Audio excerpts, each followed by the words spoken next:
What's going on, everyone? Jeremy here from The Quartering. I appreciate you tuning in today, Saturday, November 14th. I hope that whatever platform you're watching on, whether that's YouTube, whether that's Parler, Rumble, BitChute, wherever you might be watching me, Odyssey, I hope that you'll subscribe or the local platform equivalent. It helps you find my videos, and I would greatly appreciate it. On YouTube, there's a little red button right down below. Now, the expected has happened. We have now had Tim Pool's interview or podcast featuring Alex Jones, Michael Malice, removed from YouTube for a very curious reason. And we've also seen Alex is kind of mad. It seems like he's mad at Tim. Now, I will admit, and I'll say this directly to Tim, I'll see him. I'll be on the show in 8 days or 9 days or something like that. You know, I thought Tim was very, look, and I want to start by saying, I totally understand why, all right? Tim has worked harder than anybody on YouTube that I can even think of to build this platform that he has, which spans both the Tim Pool channel, Timcast, Timcast IRL. He's got his podcast. He's got his videos. He's got an amazing operation. I understand why he wants to protect it. However, I will say that I thought he was extraordinarily rough on Alex Jones. I thought he submitted him to a level of fact-checking that he just didn't even come close to when he had left-wing socialist grifter Vaushan, you know, the guy that defends the existence of those films that star kids. I thought Tim did not challenge Vaush anywhere, first of all, hardly at all, but also anywhere near the level of what he challenged Alex on. And Alex actually had a lot of good points, and many of the things he was saying was correct. Now, he had some things incorrect, which Michael Malice did correct him on, but I get Alex Jones, the way he thinks. He has like this photographic memory, and he doesn't always remember things the exact way that they were printed when he read the article, but he's almost always right. You know, if just keep account of when he's been fact-checked on both Tim Pool and on Joe Rogan's show. He says something that sounds crazy, like the AT&T thing with paying a lobbyist. And the way it comes out of his mouth sounds absurd, but it ends up being true. And so many times they brought up both on Tim Pool and on Joe Rogan, you know, like, we got to fact check that. And sure enough, Alex was right. Many times Alex was right. And you could actually see Alex getting visibly frustrated because they kept stopping him to fact check. Now, I would argue that if you're going to be that paranoid about losing, no, I won't even use the word paranoid. If you're going to be that careful, okay, then you shouldn't have live streamed it. You should have done a 3-hour podcast and then scanned it for stuff that you thought would be toss breaking and released it in that form as a premiere or something like that. I get that the live show is an event and it is a live show, so maybe that's not reasonable. I mean, Alex does go off on a lot of wild tangents, and sometimes he says, I don't know how I would handle him. I would probably film it ahead of time and try to, in case something crazy comes out of Alex's mouth, remove that. But nonetheless, YouTube ends up removing the episode.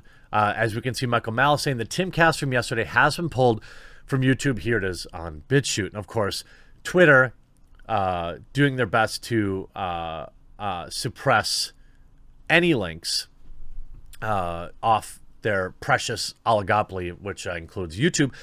And then you said, Michael saying, YouTube claims it was bullying. I hereby apologize for ending my knock-knock jokes, calling Tim a dim fool.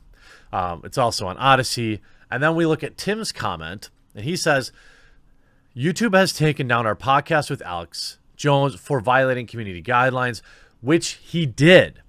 So in a way, I don't want to say throws him under the bus. I don't want to go that far, but he does definitely say like, hey, Alex did this thing.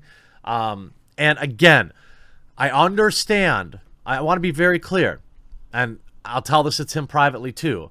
I 100% understand why he was cautious and why he's worried about channel issues, especially on his live channel where he streams all the time, and it's very profitable for him. And getting a strike there would mean 7 days of no show, or at least pre-recorded show. Now, they remove the show. Tim says, well, Alex did it. And then somebody further goes on. I'm guessing he was saying, I don't even think I can say it. It was the squads, which, yeah, I get it. Although we've heard so much worse that's still on the website. That said, seems like you could just edit that part out and re-upload, to which Tim Pool replies, bingo. So it was the thing he said about squads, which I remember I watched happen live, and both Tim and Michael reacted very quickly to that. But they misheard Alex. And Alex actually puts out an article. Actually, let me bring it up real quick. I'm doing some live fact-checking myself because Alex was clearly misheard. Now, were there things in that episode that Alex said that, you know, were, how do I say, in the gray? Yeah, but I didn't really see, you know, anytime you talk about the coof, for example, this is a very sketchy topic to talk about on YouTube. You cannot have any opinions of non-mainstream, right? So on Friday, Tim Pool informed Twitter users that YouTube had pulled the episode of Timcast IRL, claiming Jones had violated community guidelines. YouTube has taken down our podcast. We already said that. Jones lays out in how his comment was intentionally misinterpreted and breakdowns how YouTube was simply looking for an excuse to ban the episode. I mean, I think that is true. That is exactly what happened, in my opinion, anyway. And, you know, I'm going to pull up his video. I don't know if I can actually use it or not, but I'm going to give it a go because you can't live your life in fear. And he responds to exactly what he said. And I believe him. And I do believe that YouTube was flailing, looking for any reason, essentially, to remove the episode. Because when I checked in on the episode, I think it had 1 million+ views already. And, you know, it was pretty curious just how that shook out. All right, I found the clip. Now, I don't know how much of this. I'm not going to play the whole 10-minute video. You can obviously watch his show and you can see what he says. But you can actually tell that Alex seems pretty mad. He says, I think there should be a squad. I agree with Bill Gates. He doesn't say that he thinks Bill Gates should be on the receiving end of that or anything like that. He also plays the clip slowed down. And let's hear what he has to say. Texted me this morning and said, hey, man, you shouldn't have said fire. I got to be careful, like, you know, I got to be careful with what words I use. He says, Tim says, you shouldn't have said the thing about the squads on the show. I went and I looked at the video, and there I was on his biggest podcast ever, shot last night, clearly saying, let me tell you what just happened. Tim Pool sent me more text about an hour ago saying, hey, man, you shouldn't have said. And I sent him text back saying, I remember the video. I didn't say that. Well, I just went back and looked at it again, and sure enough, I did not say that. So this is next level. And look, I like Tim Pool. He stood up for me on Joe Rogan's show with the CEO of Twitter whenever they were denying that they were censoring people. I like Tim Pool. I watch him all the time. I listen to him. He's a smart guy. He's a liberal that's kind of woken up. I went to his house. Great people. Had an amazing time for almost 4 hours. But Tim, this is BS, man. You've got me for almost 4 hours, gibbering, laughing, putting on tinfoil hats, having a great time eating pizza, and I'm sitting there and I mumble something. I get why you thought you heard that, but when you made an issue out of it, I said, I don't know why you're making an issue, because I would never say offensive. Right. So you could see Tim did react. I remember seeing, I thought, wow, why did Tim react so crazy to that one particular thing? And, you know, Alex is probably a little annoyed here. So here's the thing. YouTube is deleted the episode, okay? They've censored me. And obviously they called you up and said you've got to repudiate Jones. You put a tweet out saying Jones did this and he violated community standards.